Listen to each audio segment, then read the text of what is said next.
adding, subtracting, multiplying, and composite functions.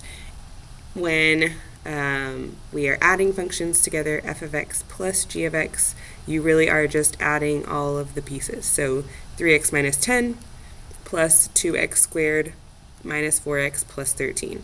And it seemed like you guys did okay with that part just fine. So 3x minus 4x, negative 10 plus 13, and the 2x squared doesn't have anything to combine with. So we're just combining like terms. Subtraction, a little bit more challenging because you have to put parentheses around both parts and distribute the negative to the part that's being subtracted. So in this case, f of x is 3x minus 10, and so we're subtracting 3x and we're subtracting minus 10, which turns it into negative 3x plus 10. And then we can combine like terms. So 2x squared minus 4x minus 3x, so this would become negative 7x when we combine these two, and plus 13 and plus 10 would be plus 23. And so that would be your final answer on that one. But overall, that made sense to most people when I was doing the notes in this lesson. Okay, multiplying gets a little bit more challenging. I used the box on this, but if you like to FOIL, feel free to FOIL first times first, middle, last, second times first, second times middle, second times last. So just don't lose things in there when you're multiplying. So f of x times g of x is multiplication. You literally are doing what it tells you to do. Times f of x times g of x. So everything gets multiplied, and then you're combining like terms from here. So the 6x cubed is my first term, negative 32 when we combine these, x squared, 79x minus 130. So we combine all of our like terms, and it should, if you're using the box, it should be diagonal in your combining of like terms. Works the same here. If there's a number that's taking the place of x, then your answer should be a number. On this last one, we had x's still in our answer. We have x's here, we should still have x's in our answer. If the x has been taken, or the x has been taken out and you're replacing it with a number, then all of the x's are gone and everything left is a number. So f of 3 is what I found first. So 3 times 3 minus 5. I took out the x and replaced it with 3. 3 times 3 gave me 9, minus 5 is 4. And so this value is 4. Everything is substitution. F of 3 is equal to 4. G of 3 is equal to 7 when we plug in 3 into this equation. So 2 times 3 is 6, plus 1 gives me 7. And then 4 times 7 is 28. Numbers here. Final answer is a number.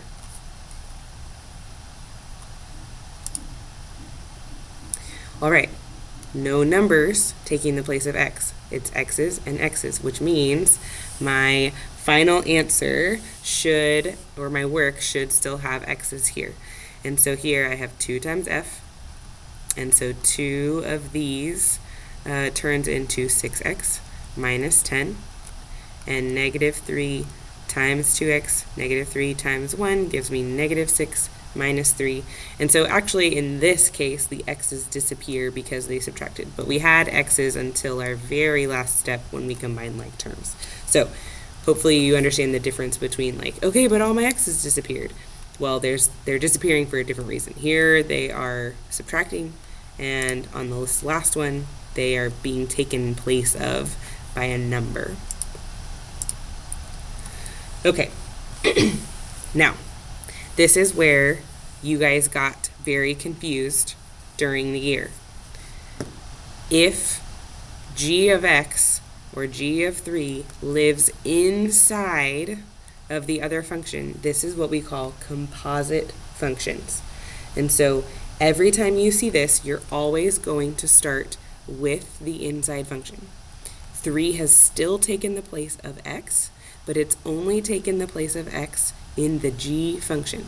So now I am looking at this function here, which is how the work is shown, And instead of x, I'm taking out all of these x's and replacing them with a 3. So g of 3 is equal to 3 squared, or x squared, minus 2 times x, so 2 times 3 plus 1. And that gives me 9 minus 6 plus 1. So 9 minus 6 is 3, plus 1 gives me 4. So now all of the green colored in spots, all of these things are equal. So I'm taking g of 3 out of the inside of this and replacing it, substitution, with the number that it is equal to. So now g of 3 doesn't live in here. What's equal to it lives in here. So f of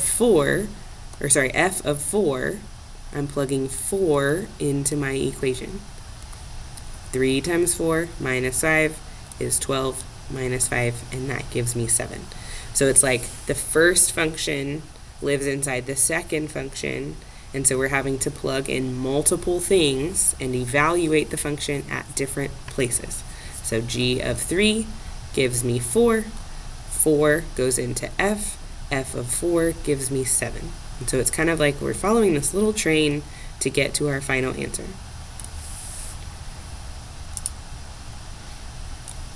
This also works with functions. So here, this one is an x, g of x. And so the last one had a number, so my final answer was a number. This one has an x, and so my final answer has x values. So g of x is equal to x squared minus 2x plus 1. And so I'm taking out g of x and replacing it with what it is the same as. F of x squared minus 2x plus 1 is the name of the answer, or f of g of x. These things mean the same thing. And so what I'm plugging in to my f function is the whole function. This is not f times g, this is f of g. G lives inside of f. So I'm taking out the x value, the yellow part of this, I'm taking out, and so instead of 3x minus 5, it's 3 times x squared minus 2x plus 1 minus 5. And so once we distribute everything, 3x squared minus 6x plus 3 minus 5, we can combine our like terms here, plus 3 minus 5 gives me negative 2. So 3x squared minus 6x minus 2.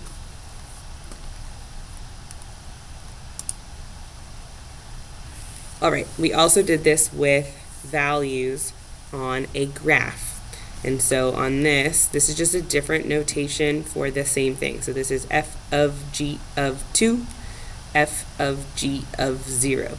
That's how you read both of them. It's just in the order that things are happening. Another way to write it, f of g of 2. Okay, so g is on the inside. So I'm going to plug 2 into my g function. And so I go here on my x-axis. 2 is on my x-axis, and then I'm going up to the y value, but I didn't have to go anywhere because it's at 0. So g of 2 is equal to 0. 0 is now the input of the outside function. So then f of 0, I come over here to the f function. I'm going over to my x value of 0, which is right here. And then I'm going up to wherever the graph is, which is at 4. That's how this one works. So f of g of 2 is equal to 4. Starting value, ending value. Same thing on this one, g of 0. So I start over here at g, I go up to 0. That's the yellow point. And so the output is 2. So g of 0 is 2. 2 is now my input. F of 2 is equal to 5. And so here I go over here to f, my f graph, at 2. So I slide on over on my x-axis to 2, because that's the x value, or the input value. And I slide up, all the way up to 5. And so the output, the final answer is 5, the final y value. So f of g of 0 is equal to 5. Initial input, final output. Okay, and that is where we will stop in this video.